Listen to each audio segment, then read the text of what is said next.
my 40th anniversary. I opened Champion School of Real Estate in 1983 at the beginning of a down market. And we have grown Champion School of Real Estate over these 40 years to be the largest real estate school in Texas, if not the USA. Large only means something if you can also put quality in every category. Quality teachers, quality textbooks, wonderful career counselors, technology that is up to date, new and trendy, brick and mortar buildings that are beautiful, our fantastic virtual online classroom, as well as online delivery systems. When I opened Champion School of Real Estate in 1983, it was a huge leap of faith. We were in a down cycle. What I've learned through our up and down cycles is that there's always a need for real estate, and people are always ready to buy residential, investment properties, buildings, warehouses, and the down cycle will soon move to an up cycle. I know for a fact that Champion School of Real Estate was built one person at a time, the way every residential, commercial property manager, loan officer, appraiser, inspector builds their business. Thanks to our many employees at Champion School of Real Estate, our fantastic teachers, our very successful students, we have the growth that we have had and enjoyed these 40 years in business. Happy birthday to Champion School of Real Estate.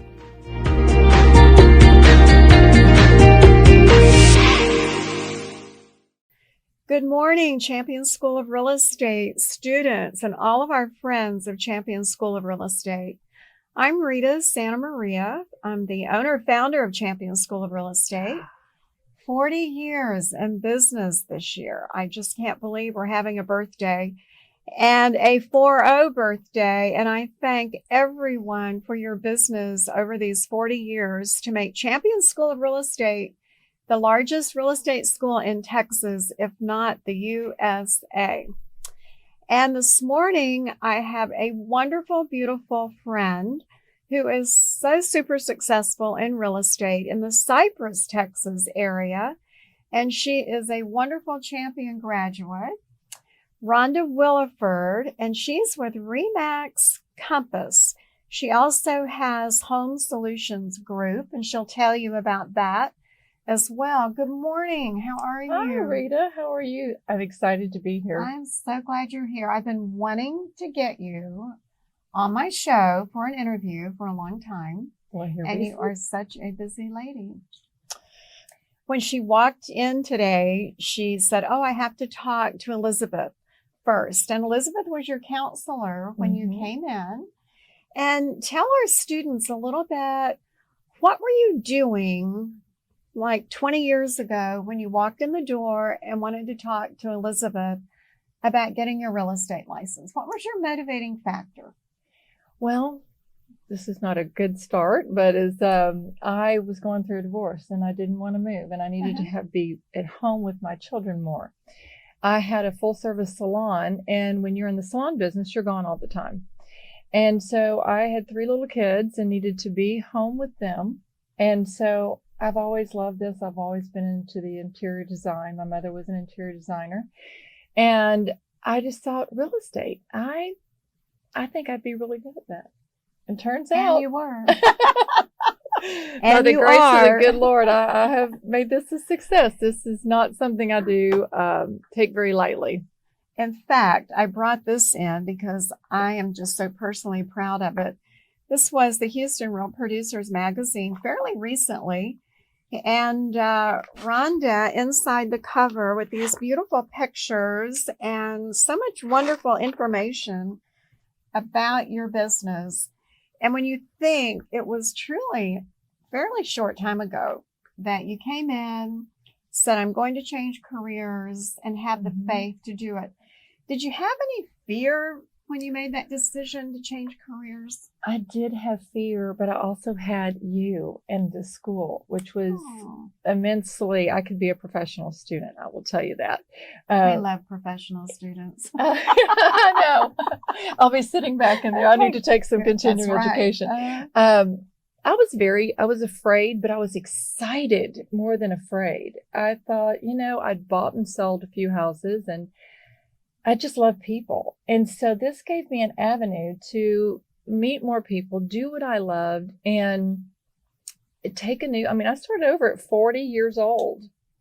Shh, that'll tell you how my age there. And so, it was one of those things where fear really was not a motivating factor. It was more excitement and embarking on a new career that just really, I thought I can do this. It's not been easy, and it's very crucial, and you have to be very on your game. And one of my big catch slogans that I talk to my team members about is be prepared and so you don't have to be reactive. If you are proactive, you don't have to be reactive. So constant education and really sinking deep down into what you do and to make sure that you understand everything as far as the clients, one of their most valuable possessions is very important. Well, I want to brag on you also. You have, in the article, it said 11 designations. So she has all of the designations that we offer and then some. And we always offer the NAR designations. And you're obviously a firm believer in education. But if you're sitting in our Magnolia room at our Houston North location, you're going to see her on the cover of a magazine a few years ago. And I love that cover because she's sitting on a baby grand piano in her living room. And it's a gorgeous, gorgeous picture.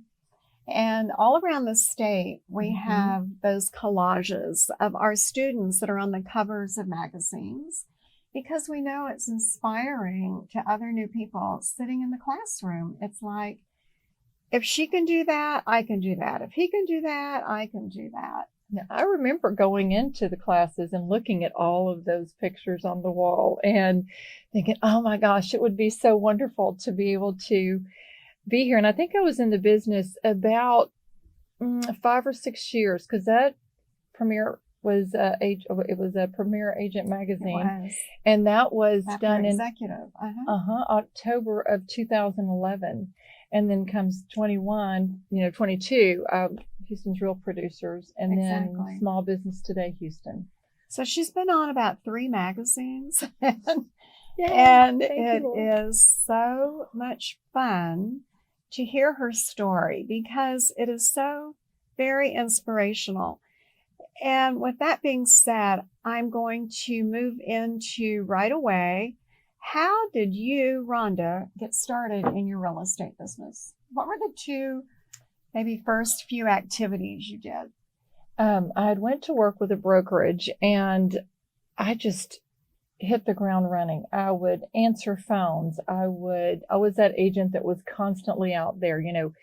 We have business cards. They don't do any good in our purse and in our wallet. You need to be constantly buying business cards because you go through them so fast. And now we have digital business cards, which is great. That's really helped. But I got in with a family, and I ended up selling that family 4 houses because they were relocating. Oh, wow. And within my first 6 months of career, I was in the Houston Chronicle magazine. And it was noted as one of the up-and-comers. This is before all of this 40 under 40 and 20 under 20. Yes. And so that was pretty exciting. But at night, I was working. I would go into the office, and I was, coming up here, running up here, taking a class that I could. So I don't really know if it's just anything. I always say God opens all those doors for me, and I just walk through them. Of course, I pray for that all the time too, but anyway. You just did everything that it takes to get started. Absolutely. Whatever was out there, you were just ready to do. Did you do open houses as well? I did do open houses. I still love doing open houses. But one big thing that I can say I was very committed to is the client schedule. We as agents, I always also say we don't have days off, we have moments off. So embrace those moments to do your personal things, because the next moment may reflect a new change in your schedule because of someone else's schedule. So I really adjusted my schedule to mold for my client's schedule to be there for them. Now, I want you to know this lady, she's in the RE/MAX Platinum Club. Hall of Fame. Is in the Hall of Fame. Lifetime achievement. Lifetime achievement. I love reading that and hearing that, these wonderful things that I read about you and see about you, because at the same time, I know, Rhonda, you actually fostered 5 children at one point, and you and your sweet husband, Charlie, who's in construction, Yes. has a wonderful construction company. Together, how many children do you have now? We have 8 children together. Okay. At the time this happened, we had 5 of them were living with us. And then we took in 5 foster kids, and one of the children were kind of back and forth. So we had 11 children living at our house at one time, because I just couldn't bear for these kids to be pushed into the system and separated. And they had been through enough. So I also have a huge bleeding heart. So that is amazing. You also have a house full of pets, I understand. Rita, there is 6 dogs and 3 cats at my house as we speak. I'm dog sitting for one of our children that's out of town. And so needless to say, the maid will be there on Thursday because she picks up her pups on Wednesday. Oh my goodness. We are definitely animal people. So I read that when each of your children graduate from high school, then they get to pick out their pet of choice. Right. Okay. We feel like it's a really good, I've always had animals. My husband would love to move downtown in a high rise, but I'm like, I will always have animals. So unless you're going to get up and walk them and take them out, no. But when they graduate high school, we give them the option. If you want a pet, we will buy a pet so you can take to college with you. We feel like that instills a lot of responsibility, because mom's not there to feed the dog or water the dog or take the dog out. And so, yes, and we've definitely raised a bunch of animal lovers.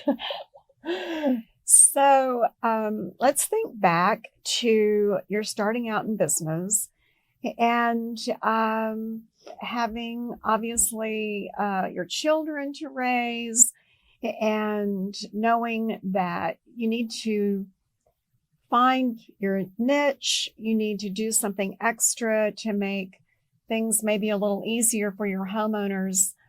What in your background, or what expertise do you have that you feel like sort of set you apart, that you're able to make life easier for your sellers? What do you do for them? Well, I give them a lot of options. My mother was a fabulous interior designer, and my father was an electrical engineer. And I always say I have to make things be pretty, but also be right. Okay. So I will go in with the client on a listing appointment, and we'll let them know, okay, we can either price your house as is, and we can make the repairs needed for inspection report, or I can consult with you and optimize your profits and let you act as your own investor. With the buyer, how I work with them is say,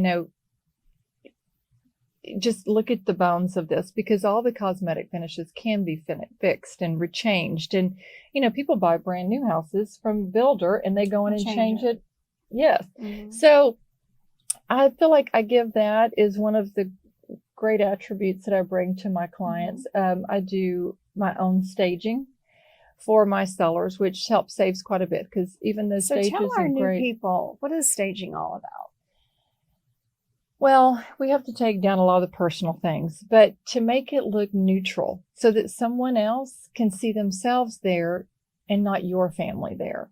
And also to give them a blank slate to where their furnishings may be able to fit in that house as well as yours. So, no crazy colors, that kind of thing, just making it simplistic. And it shows easier, cleanliness goes a long way. So, moving furniture, doing a deep clean before you list. Same thing with your lawn, making sure it's just. So you have to have these hard, difficult conversations with the homeowner. Yes. And how do you do that? Well, luckily now with HGTV, they say a lot for you. So I tell them, that's true. Don't fault me. I'm just the messenger. So, but I will tell them, you can do what you want. You are the boss. I'm just giving you my suggestions. So, and I've luckily been doing this long enough that my accreditation goes a little bit far, Absolutely. and even still, this whole HGTV thing has brought in so much for us because we don't necessarily have to be the bad guy. We can just lay out options for them and let them choose. It's a really good point. Mm-hmm. I am blown away at the number of people that watch all of the shows on flipping houses, on listing houses. And yet I was so excited just recently on $1 Million Listing LA. Our prep book was in the show. Well, I can believe that. Why wouldn't it not be? I had these nice little messages saying, I saw your Champion School of Real Estate prep book on the show, meaning that somebody from LA is getting a license, but it was too funny. It was too funny. But it's very appropriate because you have come a long way yourself. Well, and you've given a lot of people the road to get to where we all are. Thank you, Rhonda. I have to say, it has been so fortunate for me, a mom with 5 children. Henry and I had a blended family, and to be able to have raised our children and have grandchildren and at the same time raise a business, and a successful business, as your business is very successful. And I love saying that because if I can do it, if you can do it, anyone watching today can do it too. So my key is not giving up. What is your key to being successful? Blessing the person first, being able to, because, another one of my things I like to say is I'm never motivated by a paycheck. I'm motivated by the relationship. And when you really feel that way and you want to help those people and you are there to be their professional advisor, that just opens doors for you because they see your sincerity. And definitely that comes across in your body language as well as the words that you say. And this lady is definitely very sincere about everything we're talking about today. So if we were to go into your beginning to where you are today, and I know that you have a team, how did the team come together? Because often new people in the business say, well, when do I know that I'm ready to start a team? How did your team come together? Well, you're going to laugh at this one because I didn't set out to start a team. I actually had people reach out to me when I met during my prep for my broker classes. Okay. And then someone else had called me and said that I have just heard that you're the place I need to be. You're the agent that I need to go to work for, your personality, the way you embrace people. And then the other couple that had come to work for me or work with me, I always say with me, not for me. I had met them at doing videos and posting on social media. And she just said, your energy, I just feel your energy from across the room. And so I didn't set out to start a team. They formed my own team. You can't do any better than that. Right? So, can I be on your team? Well, okay, sure. I love it. It doesn't surprise me at all. Yeah. Was there a certain time where you realized, okay, I've got this together? And was there a defining moment where you realized, hey, I think I've got this. I'm successful? When Steve Levine called me and said, I want you on the cover of Premier Agent. And I remember seeing them all on the walls of Champion School. And I thought it was I'm like, what kind of sales pitch is this? I don't want to spend all my marketing money is done for the year. Because this was he'd reached out to me at the end of the year. Mm-hmm. And he goes, no, you don't understand. You've been nominated and you've gone through the Houston Board of Realtors and you were, and I was like, wow, Little old me. So that was probably the most defining moment. And, the seeing people's smiles and helping deliver their dream of home ownership. And when you start to get those referrals and the repeat business and, tags on your social media saying, oh my gosh, and if you're looking to buy, you need to call this person. I mean, that's getting those referrals. Social media is so awesome for us in today's world. Oh, yes. It really opens up to so many different customers. And for new people in the business that don't have much money but have a lot of time, being very aware of social media, Instagram, Facebook, and letting people know your presence. If you're out taking a listing, and you show it. My open house, and you can go through the open house and show it. It is so beneficial for us. And I want to thank you because on your social media recently, she had a little picture of my invitation that I'd sent over for her to be on my podcast, Real Estate Superstars Today, which will be actually shown tomorrow, in that you can hear Rhonda's interview tomorrow on our podcast. I know you're taking great notes, students. You'll see her on YouTube this afternoon, but as well tomorrow, she will be on Real Estate Superstars Today.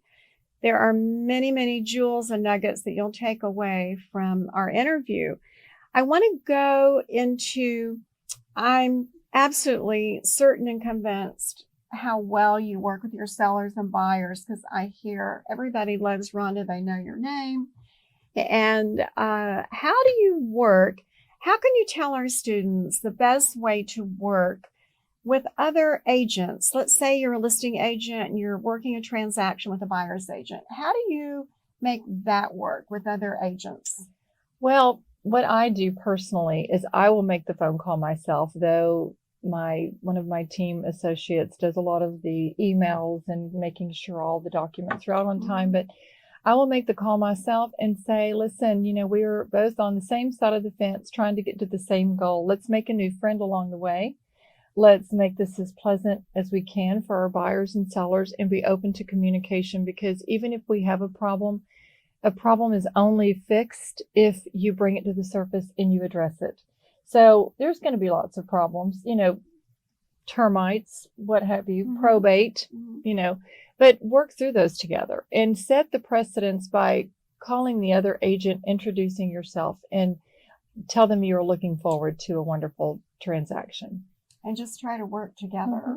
And don't do it with an email. The phone call really puts some personal, it puts some personal flair to it. Now, I know your husband Charlie's in construction. So does that help very much, having his expertise in the background? Oh, absolutely. Okay. We have worked together, and my husband is a great general contractor. We have some of the same people that have worked for us for 40 years, or him. I'm not that old yet, haha. But long story short, now their kids are working for him. But he will look over my inspection reports and let me know if there's something really detrimental. He's also an insurance adjuster and specializes in remediation projects for a lot of the restoration companies in the area. So he helps me that way by saying, okay, this is no big deal, because some of those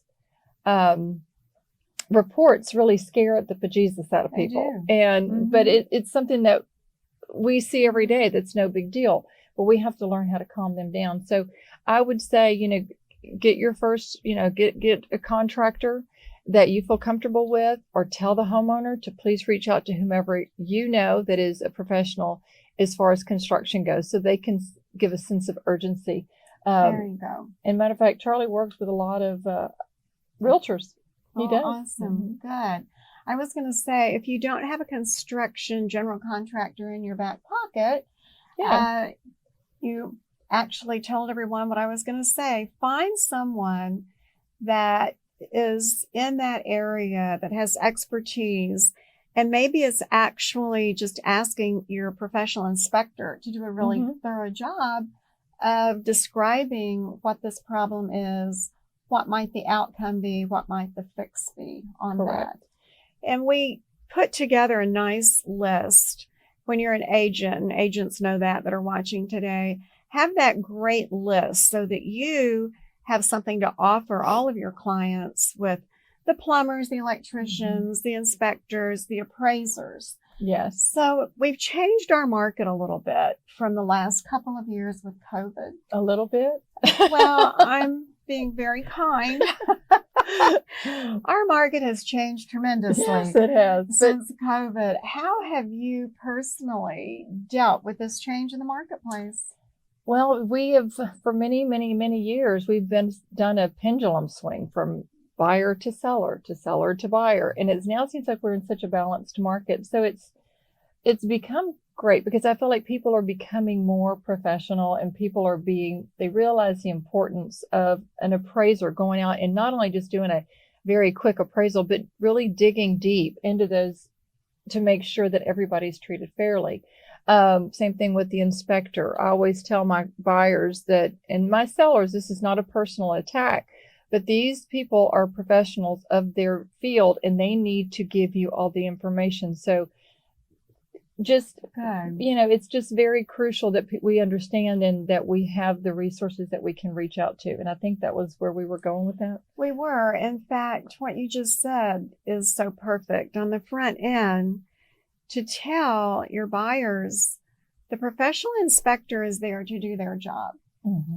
And sometimes it can be a scary report because they are obligated to hit every single part of your house from top to bottom. But don't let it scare you. Correct. And just work within it. And if you need a follow-up from a roofer, if you need a follow-up from a plumber, go get it, and I'll help you find those people to make you feel better about what's being said. And maybe the answer is you shouldn't buy the house. Well, and for instance, like I had a ceramic Mexican style tiled roof, and it was a new construction with a very reputable builder. And the inspector, and you need to remember this, the inspectors are an inspector. They are not a professional in that field. So he inspected something which was correct for a composition roof.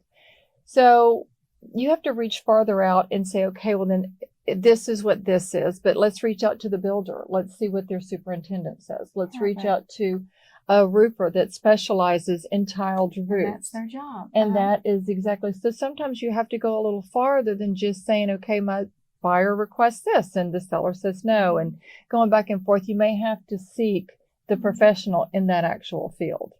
Do you find yourself using your interior design background when you're showing a property? Oh, Does yes. It just come naturally? How do you do that? It comes natural, yes. Because so many, if you're showing older homes, a lot of people like an open concept floor plan now. So going through, especially if you're looking in the Heights or, Woodland Heights or Timber Grove, downtown, somewhere that you've got a lot of older construction. And to be able to walk through and say, and just have the vision. I have that vision. I have too much vision, my husband says, because it costs him money. Then I'll go in and say, oh, we could take this wall in, add this here, add a little bookshelf here, do this, open up, making the floor plan their own and giving them the location they want with the design that they have in their mind. And of course, that's a great lead on for me to say that we have our staging class. And it's available for all of our students to take. You don't have to be a realtor to take that particular course. Rosemary Bickford teaches that staging class. I did take that. You took that one too. And the luxury home course, I'm sure you took that one too. Also. And the negotiation course and the ABR. I saw all of your designations by your name. Education, definitely the name of the game. That being said, think back to when you were in the classroom. What was your favorite course and why? I thought about that because that was on your questionnaire. And I don't know that either one of them were a favorite or not, because they were all packed so full of knowledge. Together. Yes. And you can't take one without the other one. It's like they all they have their own specialty.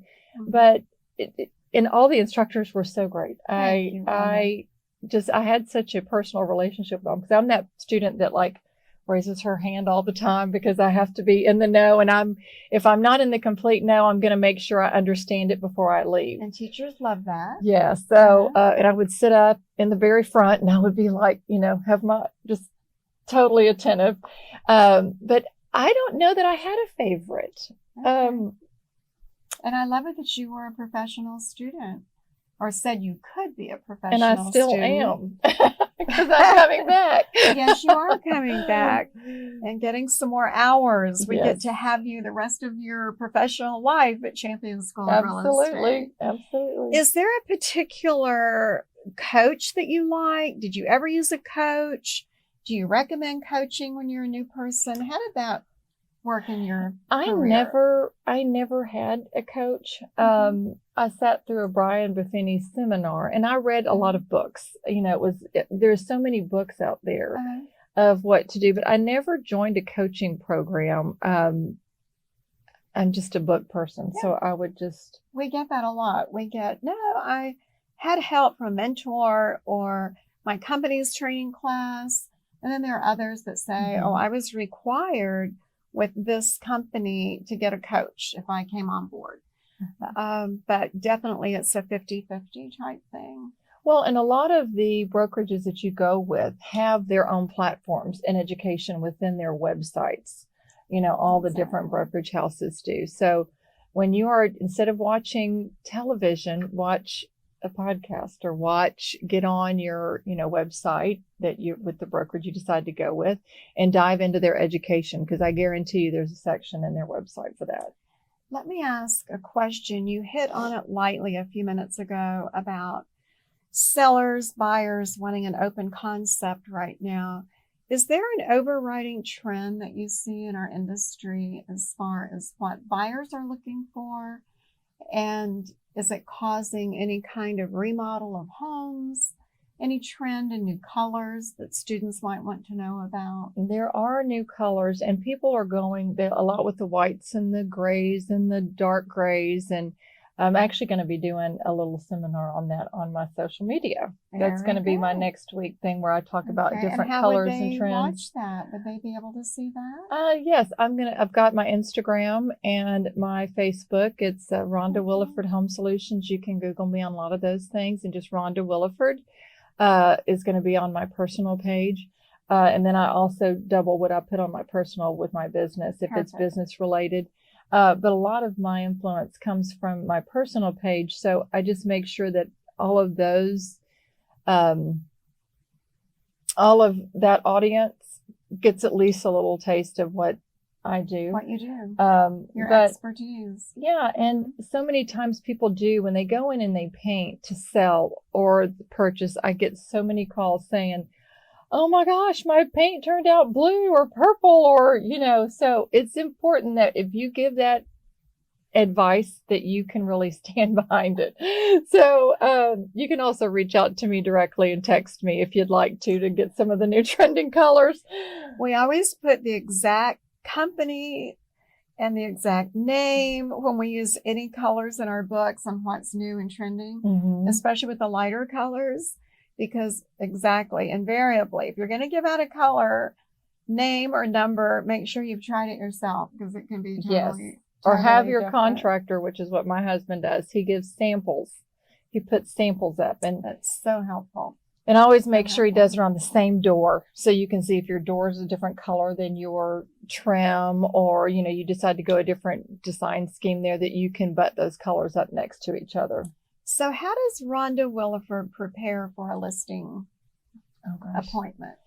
Y'all are going to laugh. I don't even have a listing presentation. It's just all up here. I don't walk in with and I was hoping we weren't even going to touch, because I'm embarrassed to say. No, that's very common for people that do it so much. Yes. Well, and what I do is I get the comparables. I have them send me pictures of the home, even if it's just snapshots on their phone. Ask them when last time they've done any remodeling, replacements of ACs, roofs, plumbing, etc. And then do a comparable. And I come in with those comparables. And then I will go through them with what their seller's costs are going to be. Kind of prepare like a little preliminary settlement statement. And what I do is I project a projected close date, and I will have my title company as well kind of do a little proration of taxes for me. And then I go in there and say, this is what your bottom dollar is if we sell for this, this, and this. And just kind of educate myself as much as I can before I walk in their door, because I don't give a price until I've actually viewed it to see, do I need to do staging? Is it perfect like it is? Do we need to change colors? Because all those things can actually change a price. It really can. And I'm glad you said that, because in my 30 Days to Success book for new people jumpstarting your career, I'm so glad you said it. We haven't even talked at all about this, but I say, don't go on your first appointment with a price, because you may walk into that house and it may be, as you know, totally cluttered, and it's going to require a lot of work, a lot of cleanup. And now you've already set that dollar amount in their brain. So as you said, you go, you visit, you look at it, and then decide, where do we need to be on list price? And or the flip side, you get there, they give you an address, you do some numbers, you give them a price, and then they say, oh, well, I do have a half of a lot next door that I'm going to go ahead and combine in. So now they think you have them underpriced. Exactly. So I only price within the comparables of the recent sold. If it's a signature property, I'm very much an advocate of, if I can't price it, then I need to find somebody who can price it. And I will call in a master appraiser, a general appraisal, somebody based upon that type property, because there's different levels of appraisers, and you need to know that. There's somebody that can appraise for under 5,000 square feet, someone that can do over 5,000 square feet and can do commercial as well as residential. So it's making sure that you understand what kind of appraiser you can call and have them go in and do an appraisal, because what you don't want to do is leave money on the table for your sellers, but you also don't want to overlist it if it doesn't have the value there, because then you're going to get into an appraisal problem when you do go. And if you go under contract and a bank won't lend on that money and won't lend on the property, as if they're doing financing. We use our appraisers a lot more, and I want our students to be aware of that.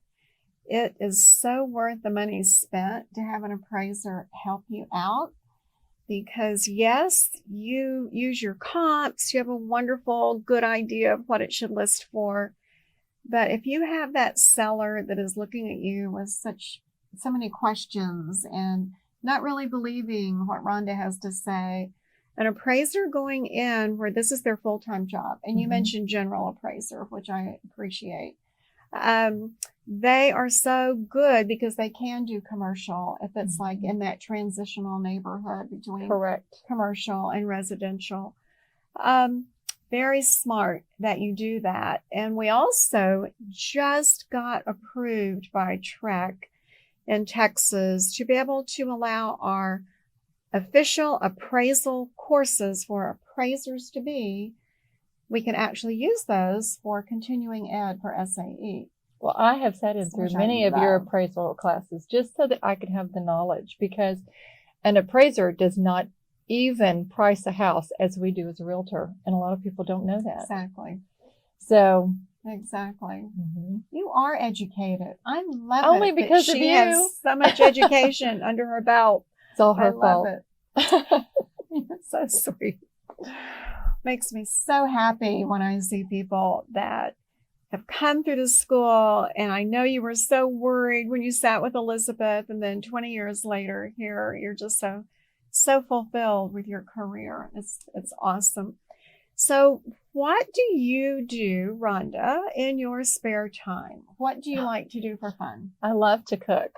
That is my thing. I am the world's worst baker, and my children will tell you that. I will bake a cake and it'll be raw in the center and burnt on the bottom. And I blamed it on the first 3 ovens I had, and realized that after that, there's a common denominator there, and it's not the ovens. But I love to cook and I love to garden. And we do have a beach house. So when my husband can get me away from work, we go down to Galveston. Because we all know we need that personal time, business time, and then your time, the Rhonda time. So Gardener. I love that. So we're Mhm. talking vegetables or flowers? Flowers, vegetables, everything except for whole like gamut. pulling out trees. I don't do that manual labor. But yes, I do love to, and I even got my husband into gardening. He loves it too. That's what I do, believe it or not. It is my downtime. I love Mhm. it. And everybody has to have something. And what I find is when you go away to that something, you get wonderful ideas. It's very Yes. inspiring because all of a sudden you're like, oh, I should add this to the curriculum, or I should add this to my social media format. Or your whatever. systems. You're thinking about what can I do to make my systems easier. Exactly. And so, like, it's so funny because sometimes I'll tell one of my agents, I'm like, I just want to go do a real person thing, like do the dishes or clean my house because, or I'm going to mop today because it's a real person. It's a real person activity. Yeah, it's not a real estate and it allows activity. you not to have to think about your business all the Mhm. time. So let's finish on this. I'm a new person sitting in the classroom at Champion School of Real Estate. I have very little money, but I want to get my company started. I want to get my business started because now I'm an entrepreneur. What recommendation of everything out there would you say to this new person right now to help get them started in their new career? Social media. I mean, you can go to builders to do videos. You can go ask people to do, if you don't have any listings, call agents and ask them if you can do an open house at one of their listings. Do a little podcast, take a class, share what you learned in that class, because there's so much information here at the school that you can go and be excited and share that on your social media. Perfect. Mm-hmm. And go out and maybe just check some of those neighborhoods and see where they are. Right. And try to find your niche market. If you have a niche market, or you want to specialize in farm and ranch, or you want to specialize in high-rise living, try to figure out your niche market. Good advice. Mm-hmm. And again, you will see Rhonda and me this afternoon on YouTube, and then tomorrow, and it's the Champion School of Real Estate YouTube channel. And then tomorrow, you'll be able to hear the podcast again on Real Estate Superstars Today. My actual final question, which I'm always sad for because I love time together with wonderful friends. Last question. If you had any advice to your younger self, now that you're experienced, maybe there's something that you've learned that you would have done differently starting out. That's the one question I didn't answer on that sheet because I'm like, oh. You would just do it the way you did it. I would. I may have hired a mentor in the beginning, or hired, done a program, but I just really I don't have a solid answer for that. You know what that tells me? You're totally satisfied with how you started out, the way everything came together. Because I've had that question asked of me, what would I have done differently? And my answer has always been nothing. Look where I am today. Look where my company is today. Look where all of my wonderful managers and executive team is today. And I think somehow, some way, it came together the right way. I think so. Well, I think you did a great job. The one thing I would say is, if you have small kids, make time for them, because they will be grown and they will be gone. Great advice. And you can't rewind that. So make sure, because this job is pretty demanding on your timing, and your time is subject to when everybody else's time is off. So make sure that you carve out some of your kid time, because you can't rewind that and get that back. And that just gave a perfect picture of the woman I'm interviewing today. Rhonda Williford, Remax Compass. I am so happy to have you here today. And until I see you another time, thanks so much for being here. Of course.